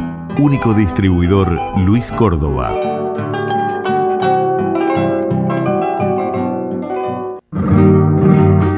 Un vino BCP al alcance del pueblo. Tradición de buena uva, madurada en barriles de roble. Adquiera los vinos del Parador Suri, solo en venta en la radio. Siempre compras un vinito que se llama Pulgasur. A decir verdad, donde la realidad suena diferente.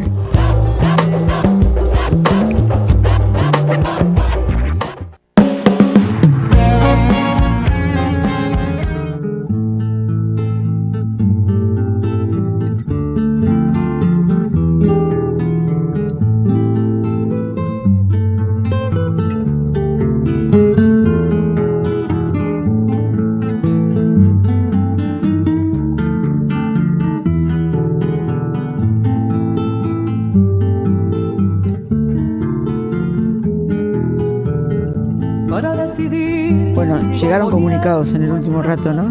Sí, 2 comunicados. El primero de Unidad Popular en solidaridad con Cuba. Ante la gravísima situación que atraviesa la hermana República de Cuba, no cabe otra acción que la solidaridad concreta. Cuba está padeciendo las consecuencias del recrudecimiento del criminal bloqueo impuesto por el imperialismo yanqui a la revolución cubana por más de 60 años.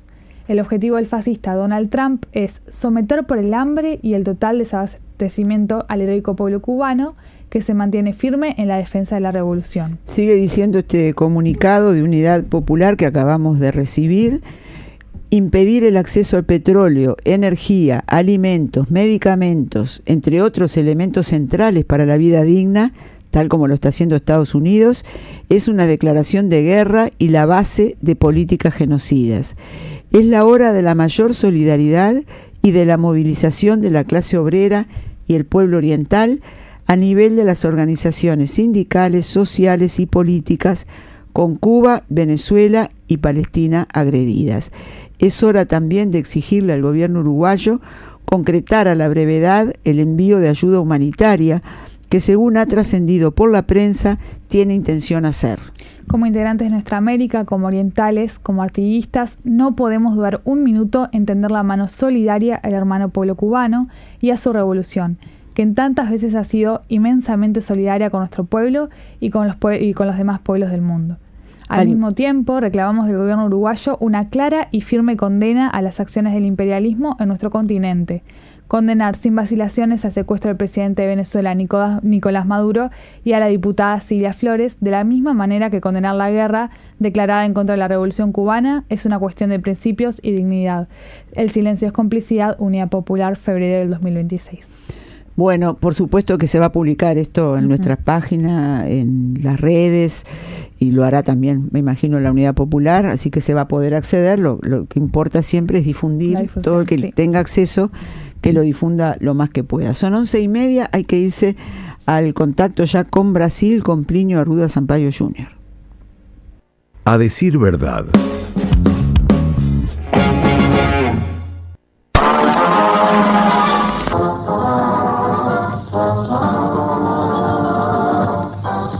La 36 sigue pedaleando para el pueblo. Mira quién viene llegando, el ciclista pedale. Lanzamos 300 números a 100 pesos para que te lleves una excelente bicicleta de dama, caballero o niño a tu elección, cortesía de Bicicletería Médanos Bikes. Llévame tu bicicleta. Óyeme, Carlos, llévame. El sorteo lo anunciamos el día que se venda el último número.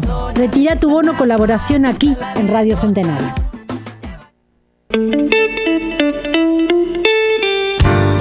Transmite Radio 36, Centenario, de Montevideo, Uruguay. Una radio imprescindible, porque nos da ánimo siempre. Qué guay, dulce, qué guay. Apitoxina purísima. Mejor no hay. Calidad internacional importada de Georgia. No más dolores musculares y reumáticos. Aumenta las defensas y fortalece el sistema inmunológico. El Queguay de Luis Córdoba. Pedidos celular 099-761-563. La Biblioteca de la 36 te espera de puertas abiertas. Tenemos una gran variedad de libros nuevos y como nuevos que solo conseguís en la radio. Entre otros títulos te ofrecemos Sin Aliento, del economista José Antonio Roca, Sombra Oscura de Pantera Triste, de Patricia Silva Ibáñez, Teatro, de Jorge López Abe y todos los libros de Gonzalo Abella. Pasá por 18 de julio 1357 y colabora con La Imprescindible. A decir verdad, donde la realidad suena diferente.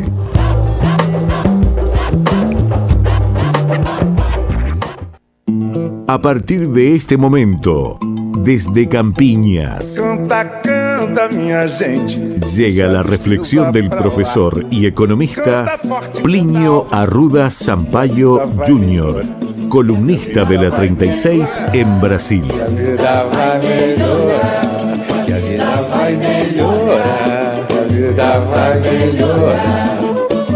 Cantem o samba de roda, o samba canção e o samba rasgado. Cantem o samba de freque, o samba moderno e o samba quadrado.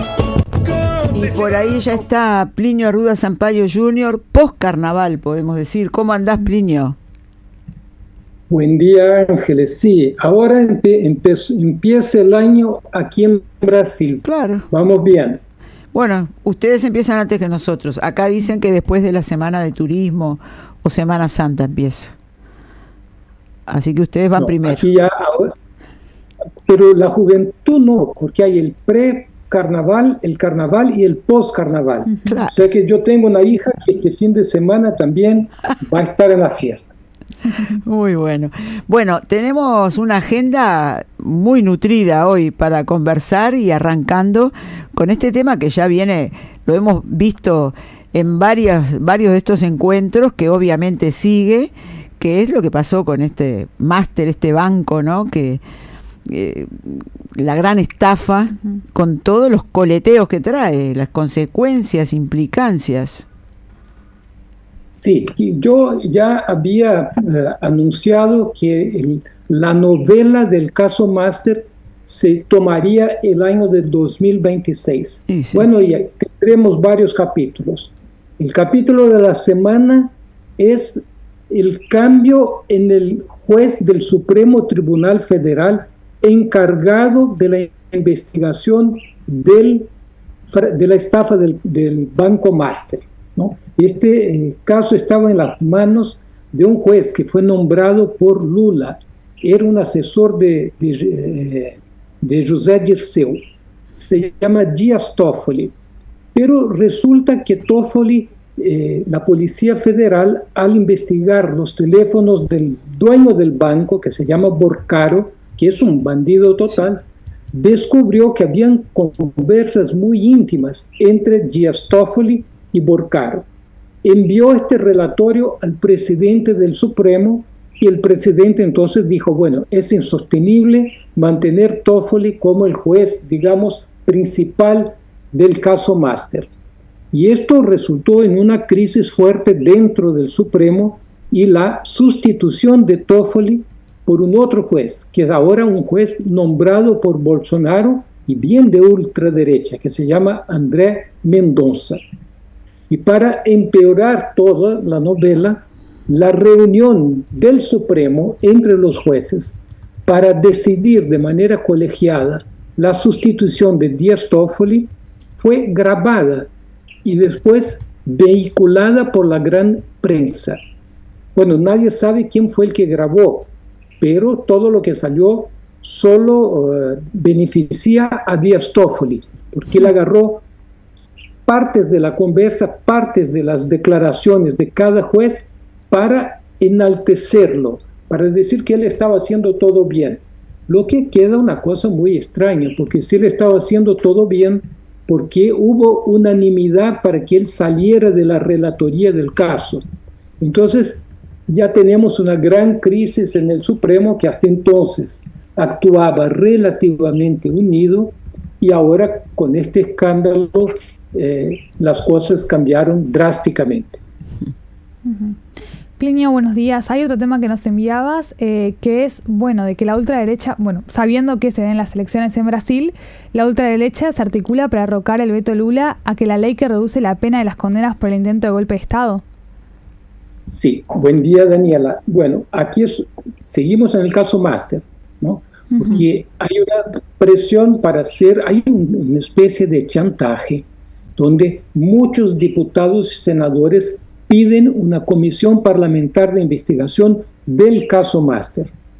El problema es que el caso Master no puede ser investigado porque están todos involucrados en esto.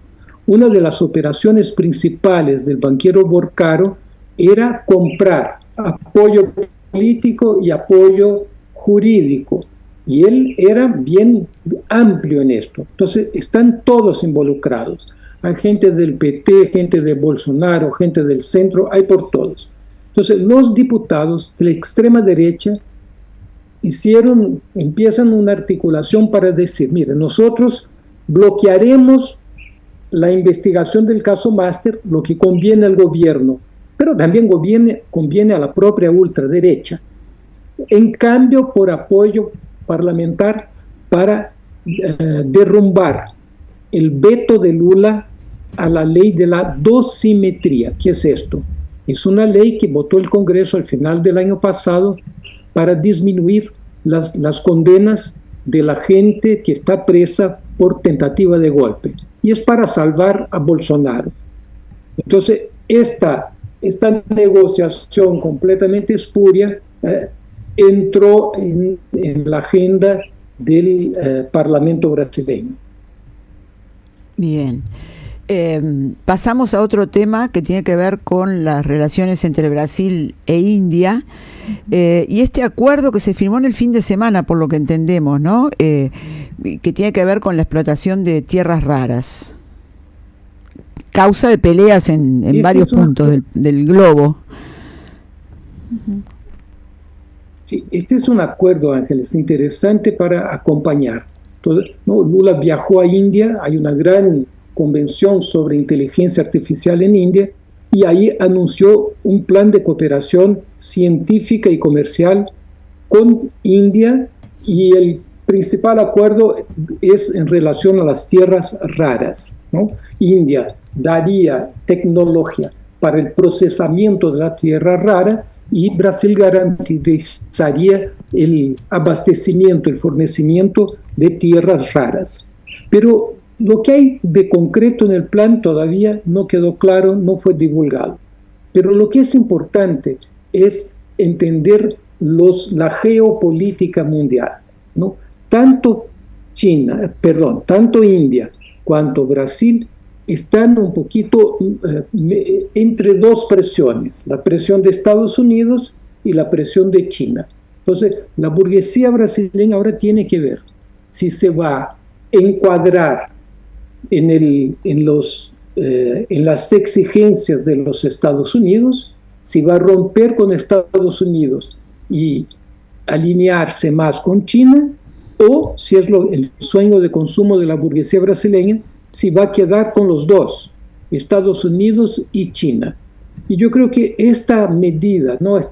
esta acción, iniciativa, de acuerdo con China, es una iniciativa de ganar un poco fuerza, ganar algún tipo de libertad para poder negociar en condiciones un poco mejor con los dos gigantes, ¿no? Yo creo que esto es lo que está.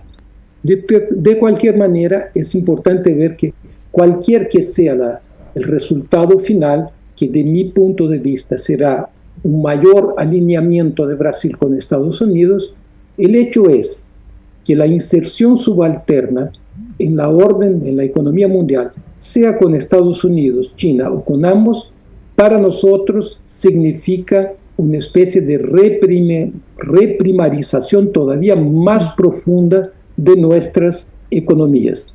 Entonces, esto es el juego bruto de la burguesía en la geopolítica mundial. Plinio, hay otro tema que ya veníamos hablando, muy importante, sobre la lucha indígena, ¿no? Y en este momento se puede decir que la lucha indígena está derrotando el proyecto de privatización de los ríos que ejerce Lula, ¿no? Tremenda noticia.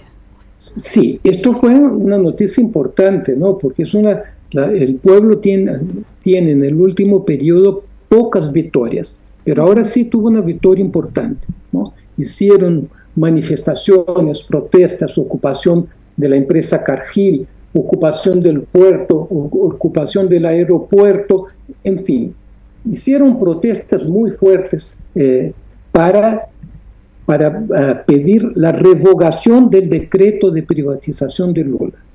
Resulta que en realidad es un decreto que pretendía privatizar 3 grandes ríos brasileños: el río Madeira, el río Tocantins y el río Tapajós, que son afluentes enormes, gigantescos del Amazonas, ¿no? Para la construcción de hidrovías, ¿no? En realidad para el negocio del agronegocio, ¿no? Para el business del agronegocio. Que nos afecta a varios países de esta región, ¿no? Sin duda alguna. No, en realidad hay muchos estudios sobre los impactos ambientales incluso de estas hidrovías, y son todos muy malos. Entonces, estas 14 etnias, que no es mucha gente, pero es una gente muy brava, muy corajosa, ellos inviabilizaron un poco la situación en el corto plazo. Bueno, esto desgastó mucho el gobierno y principalmente los ministros del PSOL. Sonia Guajajara, que es una ministra de los pueblos indígenas, y Guilherme Boulos, que es el ministro encargado de negociación con los movimientos sociales. Principalmente Boulos quedó muy desgastado porque él había prometido a los indígenas que el decreto sería revogado, ¿no? Bueno, entonces el gobierno reaccionó primero diciendo que iba a suspender la licitación, pero los indígenas mantuvieron las protestas y ellos al final revogaron. Bueno, es una victoria importante, es una batalla que fue gana, pero la guerra continúa, porque la revocación del proyecto de Lula no quiere decir el abandono del proyecto de Lula, porque si hay presión de los indígenas, de los ecologistas y de toda la izquierda para que los ríos no sean privatizados, hay por otro lado la presión del grande capital que quiere la privatización. Entonces, el discurso del gobierno en este momento es un discurso ambiguo, porque ellos dicen, revogamos porque había el compromiso que no se haría nada sin una consulta previa a los pueblos indígenas. Entonces nosotros ahora haremos la consulta previa. Entonces, si es esto, el camino es una cosa meramente formal, ¿no? Sería un retroceso táctico para esperar el mejor movimiento de recolocar el proyecto. Claro. Porque el problema concreto es que el modelo económico brasileño obliga el capital a avanzar por el agronegocio y por el extractivismo mineral. Y para esto, el capital necesita de vías de transporte. En la Amazonía es casi imposible construir carreteras. Entonces, el transporte tiene que ser hecho por los ríos. Entonces, la presión del agronegocio va a continuar con mucha fuerza.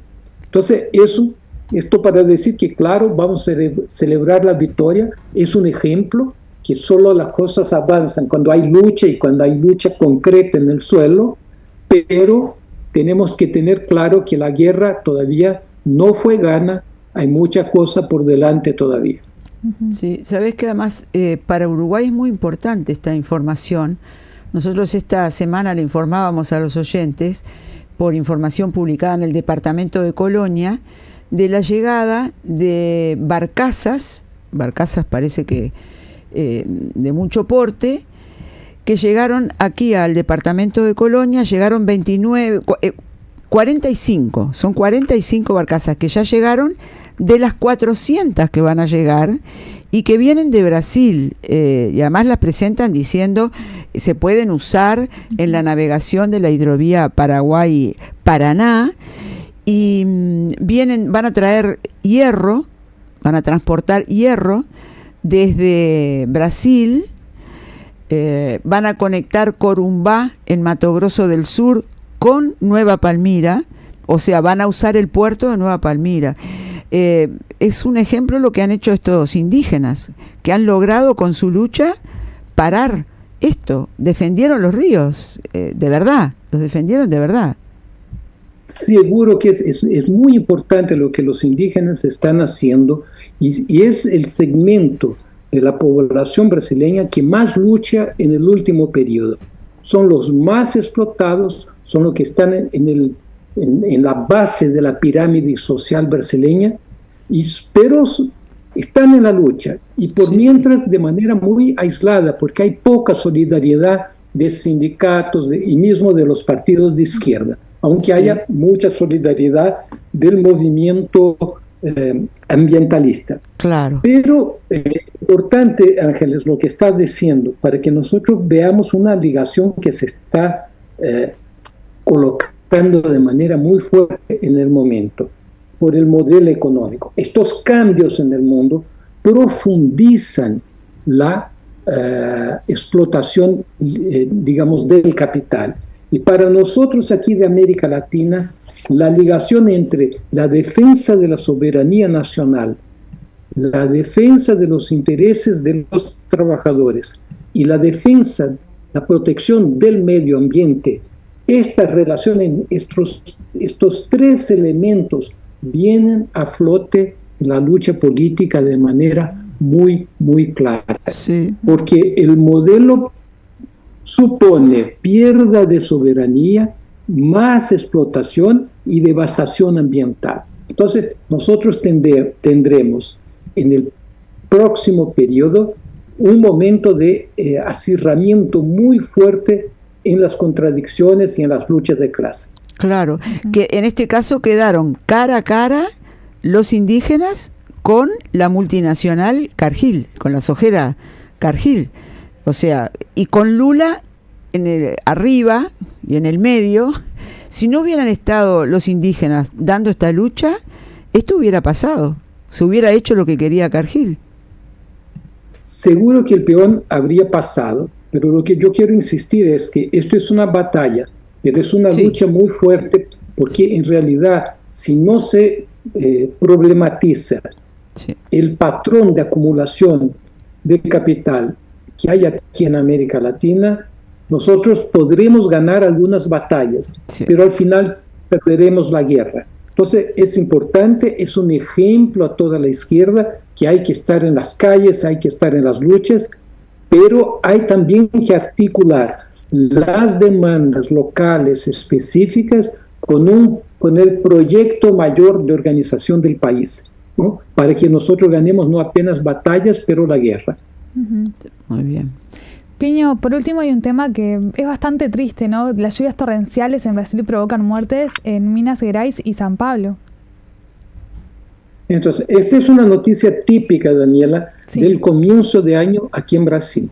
Ángeles, que está aquí más veterana, sabe que todo el inicio de año yo vengo con las tragedias ambientales brasileñas. Y ellas se van a repetir, porque el colapso ambiental el colapso climático aumenta la intensidad y la violencia de las lluvias. Entonces nosotros ahora tenemos unas tempestades que son realmente espantosas. Bueno, y la ciudad está despreparada, completamente impermeabilizada y con la gente pobre en regiones que son inadecuadas, porque o están cerca del río o están en los cerros. Bueno, son las dos regiones más vulnerables a estas lluvias fuertísimas. Entonces, esta semana murieron en Juiz de Fora, que es una ciudad grande de Minas Gerais, cerca de Río de Janeiro. 36 personas murieron ayer, ¿no? Y las escenas que uno ve en la televisión son dantescas. Y en Brasil, en este inicio de año, ya murieron 19 personas por las lluvias torrenciales. Y esto va a continuar porque, como acabamos de decir, el modelo económico es un modelo que devasta la naturaleza y por lo tanto provoca y acelera el colapso ambiental. Bueno, llegamos al fin de esta agenda que tenía mucho temas me parece todos importantes, pero los pudimos abarcar todos. Sí, la única ya adelanto para la semana que viene, ¿sí? Que empezó el juzgamiento de los asesinos de Marielle Franco. Mira. Después de 8 años. Entonces yo creo que ya para la conversa del próximo martes es posible que tengamos alguna novedad en relación a esto.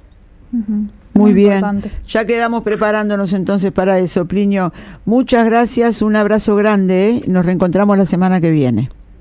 Seguro que sí, fuerte abrazo a ti, a Daniela y a todos los oyentes de Radio Centenario.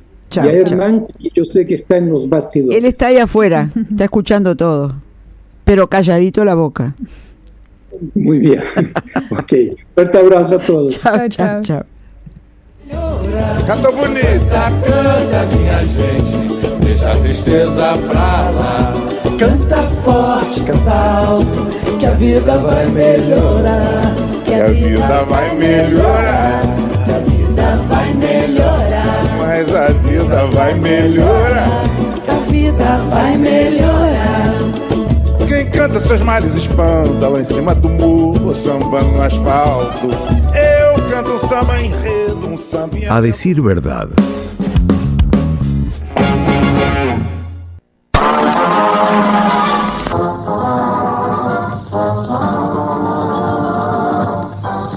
La 36 sigue pedaleando para el pueblo. Mira quién viene llegando, el ciclista pedale. Lanzamos 300 números a 100 pesos para que te lleves una excelente bicicleta de dama, caballero o niño a tu elección, cortesía de bicicletería Médanos Bikes. Llévame en tu bicicleta. Óyeme, Carlos, llévame. El sorteo lo anunciamos el día que se venda el último número. Retira tu bono colaboración aquí en Radio Centenario.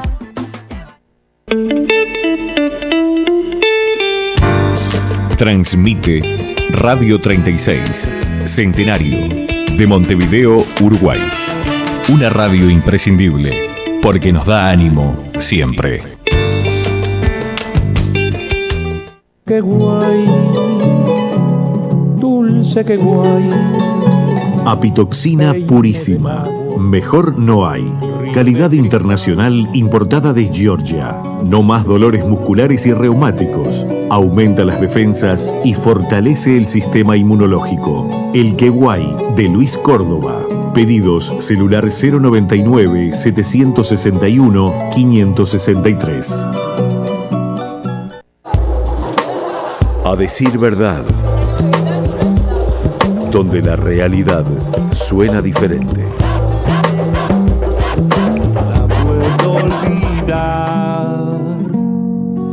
Ahora que estoy tan lejos, todo me llega más si lo quiero cantar.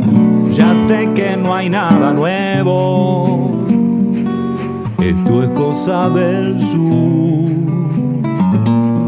Igual hermano te pido, no esperes que caiga del cielo. Para querer cambiar hay que pelear por la luz. Busca la revolución que sale del corazón.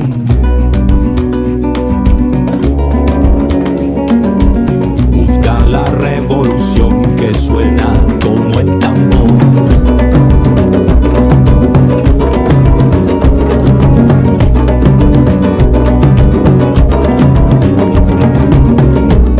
América fue de luz. Preciosa esta canción y muy bueno Claudio Tadei, que bueno, lamentablemente murió tan joven, ¿no? Y ahora, le comentaba a Daniela, está organizando el hijo de él, que incluso en alguna canción canta con él, ¿no? Era chiquito cuando canta la canción. Y el hijo está organizando un homenaje, un show homenaje a Claudio Tadei. Va a ser el 25 de marzo en el Auditorio Nacional del Sodre. Va a haber decenas de artistas uruguayos y van a estar los hijos, Romeo y Dana Tadei. Romeo va a ser director musical del evento, que es aquel chiquilín chiquito. Las entradas ya se pueden comprar en Ticantel. Cuestan entre 800 y 2.500 pesos. Y la función es a beneficio del Instituto Nacional del Cáncer. O sea, la plata que junten es para el INCA. Incluidos en la lista de los músicos que van a estar, Rosana Tadei, hermana de Claudio, que tiene una carrera muy conocida, Gustavo Echenique, baterista, Mateo Tonelo, Nicolás Ibarburo, Fede Nol, Manuel Contreras, Fede Rigi, Santiago Acosta, Moya, Patricia Ligia, Gabriel Manzanares, Martín Morón, Gleisis Estrada, Alejandro Reyes, Flor Saqueo o Alfonsina, dicen, leyendas como Hugo Fatoruso, la familia Núñez, emblema del candombe, y hay sorpresas que todavía no se han dado a conocer, por eso siguen siendo sorpresas posibles, ¿no? Lo que van a hacer, dicen, es recorrer la obra de Claudio Tadei y se va a centrar en la música en vivo. La verdad que parece que va a estar muy, muy bueno. Así es. Nos llegó también un comunicado de AFUTU de estas últimas horas, donde se destaca que la educación técnica vuelve a estar en la mira. Lo que se presenta como una simple decisión administrativa es, en los hechos, un nuevo recorte a la educación pública y a la identidad histórica de la UTU. El Codicen de la ANEP materializa un recorte presupuestal que afecta directamente a los primeros años de la enseñanza media básica, debilitando la propuesta pedagógica y poniendo en riesgo condiciones fundamentales de trabajo y aprendizaje. AFUTU también destaca que en el ámbito bipartidario, con la Dirección General de UTU, acordaron que la asignatura Tecnología debía contar con dupla docente, que no se trata de un capricho, que está en juego la seguridad física de estudiantes y trabajadores, la calidad educativa y el trabajo de decenas de docentes. Sin embargo, sigue el comunicado, el Codicen ha dilatado la resolución durante más de 3 meses y hoy responde con lo que parece ser su única política, que es recortar horas docentes. Esta decisión deja a trabajadores y trabajadoras sin su fuente laboral y deteriora las condiciones de enseñanza en la educación técnica. AFUTU actuó con responsabilidad, agotó las instancias institucionales y cumplió cada uno de los pasos formales. La falta de respuesta y la ausencia de voluntad política nos colocan ante un escenario claro. Cuando no se invierte en educación, se recorta futuro, y el comunicado dice al final: AFUTU en conflicto, no al recorte en la educación técnica. Son las 12 en punto, hay pausa. A decir verdad.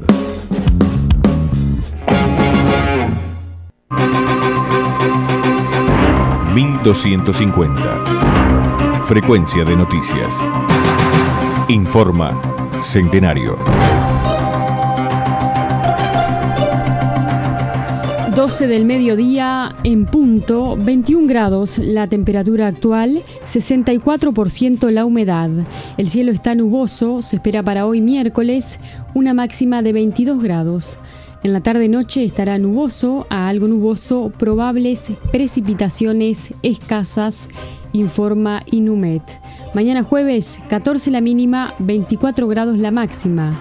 Algo nuboso y nuboso, baja probabilidad de precipitaciones y neblinas por la mañana. En la tarde-noche del jueves, algo nuboso y nuboso. El Ministerio de Ganadería declaró la emergencia sanitaria por gripe aviar. Además, decretó la emergencia agropecuaria por un plazo de 90 días en diferentes localidades del país a raíz de la sequía. Sindicatos industriales piden colocar salvaguardas que equiparen el acuerdo Mercosur-Unión Europea. México envía a Cuba segundo cargamento de ayuda solidaria. Bolivia. Gobierno boliviano planea arresto de Evo Morales, indicó el ministro Marco Antonio Oviedo. Brasil. Aumento de víctimas por inundaciones y desplazamientos de tierra. Decenas están desaparecidos. Argentina. La industria se desploma en medio de una industria recesiva con constantes cierres de empresas y creciente desempleo. Estados Unidos. En su discurso anual ante el Congreso, el presidente Donald Trump reforzó su retórica imperialista y antimigrantes. Palestina. Defensa Civil Palestina alerta sobre tragedia humanitaria en Gaza. 2 minutos pasan de las 12 del mediodía. Nos reencontramos 12:30 en el informativo con más información.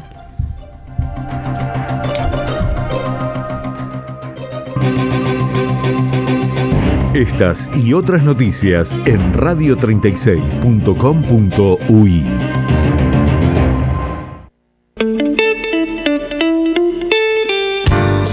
Transmite Radio 36, Centenario, de Montevideo, Uruguay. Una radio imprescindible, porque nos da ánimo siempre. Tabaré Leitón, en vivo. Una de las voces más destacadas del canto criollo rioplatense, presenta en vivo su nuevo álbum, Memoria Criolla en Concierto. Dos gardenias para ti. Viernes 13 de marzo, 21 horas, en Magnolio Sala. Entradas en venta en Red Tickets y Red Pagos. 15% de descuento con tarjetas de crédito y débito Santander. Tristeando por eso. Una invitación a redescubrir la raíz criolla con una voz que emociona. Tabaré Leitón, en vivo, en Magnolio Sala. Invita Bizarro. Che, amiga, ¿viste que se viene el campamento de la juventud del 26? No tenía idea, ¿de qué se trata? Es un campamento que se hace todos los años. Hay talleres sobre historia, política nacional e internacional, dinámica, momentos de esparcimiento, está re bueno. Qué lindo, ¿cuándo va a ser? Es el fin de semana del 28 de febrero y 1 de marzo en Quillú, San José. Además, este año va a haber un espectáculo musical a la noche junto al río. Ah, y no te dije lo mejor de todo. Es totalmente gratis, incluye transporte y comida. Ah, entonces nos anotamos y vamos para ahí. Sí, hay que entrar al Instagram @J26 de marzo y completar un formulario, es re sencillo. Listo, me copé. Mientras me contabas ya me estaba inscribiendo. Va a estar buenísimo. Campamento Nacional de la Juventud del 26, 28 de febrero y 1 de marzo. Quillú, San José. Fuera yanquis, caminemos hacia la liberación. Hermana querida, levántate. Yo te buscaré en algún puerto. Levántate. La Cámara de Emergencias Móviles expresa su preocupación ante la oferta de servicios de cobertura sanitaria para eventos que no cuentan con la habilitación del Ministerio de Salud Pública. La contratación de empresas no habilitadas no es una formalidad. Significa un riesgo real para la salud y la seguridad de las personas que asisten a estos eventos. La habilitación que solo puede otorgar el Ministerio de Salud Pública garantiza que la empresa cuenta con personal debidamente capacitado, protocolos definidos y los recursos técnicos necesarios para brindar una atención médica adecuada y oportuna ante una emergencia. Por este motivo, desde la Cámara de Emergencias Móviles se exhorta a los organizadores de eventos a verificar y exigir que los servicios de cobertura sanitaria que contraten cuenten con esa habilitación, priorizando siempre la protección de la salud de la población. Muchas gracias. Cámara de Emergencias Móviles del Uruguay.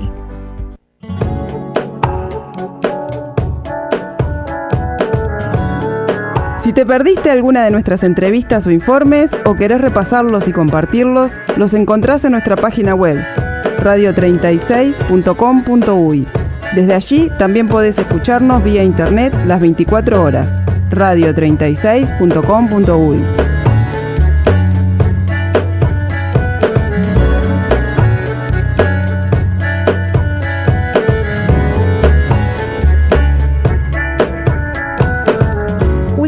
A decir verdad y la mañana de la 36, recordando que UTE nunca solicita contraseñas, códigos o números de tarjetas. Ante llamadas o links dudosos, corta y verificamente los canales oficiales www.ute.com.uy.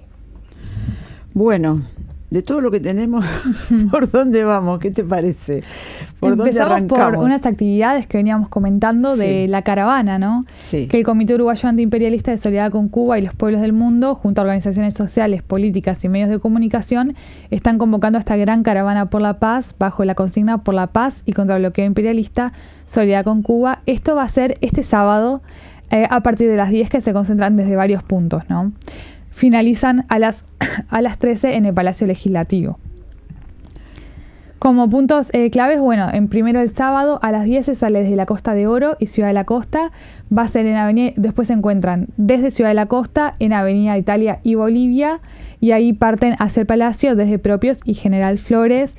Realmente hay muchos puntos, se puede, quizás que sea distintas zonas pueden consultar los puntos, pero también se pasa por Ruta 8, Ruta 7, Ruta 6, el Santoral, y también por la Ruta 5. Todo esto es salir desde las 10 y se llega a las 13, como decíamos, al Palacio Legislativo, donde ahí va a haber una oratoria y un cierre, ¿no? Bien. En cuanto a noticias de internacionales, queríamos destacar que se está publicando en varios medios de prensa de América Latina, y la CNN también lo está publicando, con base en Panamá, que el gobierno de Venezuela condena apertura forzada de valija diplomática en Panamá. Sostiene Venezuela que el acceso no autorizado a un envío oficial contraviene acuerdos internacionales y exige a la nación centroamericana el respeto de la integridad de los envíos diplomáticos establecidos por tratados multilaterales. Es apertura forzada de valija diplomática en el Aeropuerto Internacional de Tocumen, en la ciudad de Panamá.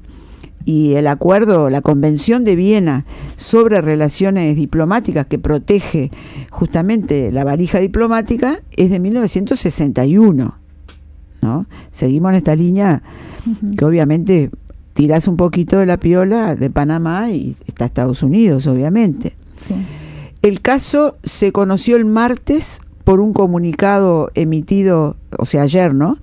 Emitido por el canciller venezolano, Iván Gil, que destacó la gravedad del incidente y exigió a las autoridades panameñas garantizar el pleno respeto a las normas internacionales que rigen la actividad diplomática. Bueno, él evoca allí el artículo 27 de la Convención de Viena, que establece que la valija diplomática es inviolable, que eso todos lo sabemos, ¿no? Sí. Dice, no, eso va en valija diplomática, eso puede. no se revisa, no puede ser abierta, no puede ser retenida bajo ninguna circunstancia. El canciller subrayó que la vulneración de este principio sentaría un precedente peligroso que afecta la seguridad jurídica de nuestras misiones y atenta contra el derecho a la identidad de la comunidad venezolana residente en territorio panameño. Recalca la Cancillería de Venezuela la exigencia de que Panamá se apegue estrictamente a los compromisos internacionales suscritos por los dos países. Venezuela pide garantías plenas de que esto no se va a repetir. Recordaron que hay una voluntad expresa de los dos gobiernos para normalizar y reactivar los servicios consulares, pero claro, le exigen a las autoridades panameñas que cumplan con las normas que rigen la actividad diplomática y consular.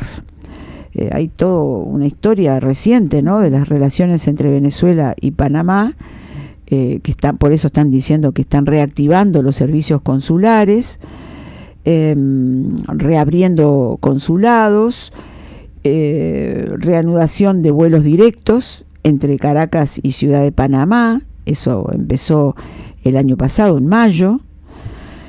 Pero claro, ahora te salen con esto de atrás de un palo y cómo son las cosas, ¿no? Esta controversia electoral generó pronunciamientos de preocupación de otros gobiernos latinoamericanos. Según la agencia EFE, expresaron o hubo pronunciamientos de preocupación de los gobiernos de República Dominicana, Uruguay, Argentina, Costa Rica, Ecuador, Guatemala, Paraguay y Perú, que pidieron la revisión completa de cuando se hicieron las elecciones en Venezuela, y pedían que les dieran ¿cómo se llamaban? Las fichas esas, no me acuerdo, me salen las planillas, ¿no? Sí. Que pedían de las elecciones. Pero se está con esto reavivando todo el tema de garantías diplomáticas y consulares, que veremos en qué termina. Y es esto que decías, ¿no? Que la valija diplomática, bueno, en definiciones también diplomáticas, no puede ser, o sea, cerrada y presentada, contiene toda la correspondencia oficial de la misión diplomática, que no puede ser abierta de ninguna manera, ni siquiera retenida por el Estado receptor.